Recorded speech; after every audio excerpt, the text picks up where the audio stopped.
শুক্রবার বিকালে কিশোরগঞ্জ জেলার পাকুন্দিয়া উপজেলার পাটুয়াভাঙ্গা ইউনিয়নের ৭ নং ওয়ার্ডের জুম্মাবাড়ি সংলগ্ন মাঠে মরহুম খুরশিদ উদ্দিন মাস্টার স্মৃতি ক্রিকেট টুর্নামেন্ট ২০২৬ অনুষ্ঠিত হয়েছে।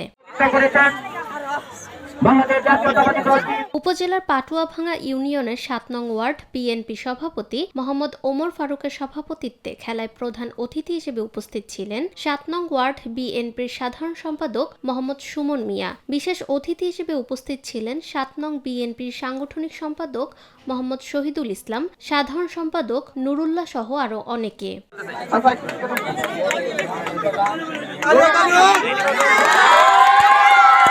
টুর্নামেন্টে মোট ৬টি ক্রিকেট দল অংশ নেয়। ফাইনালে স্টার ইগল ক্রিকেট একাদশ ১০ রানের ব্যবধানে বাংলা টাইগার ক্রিকেট একাদশকে হারিয়ে জয়লাভ করে। নিরপেক্ষ, সত্য প্রকাশে আপোষহীন।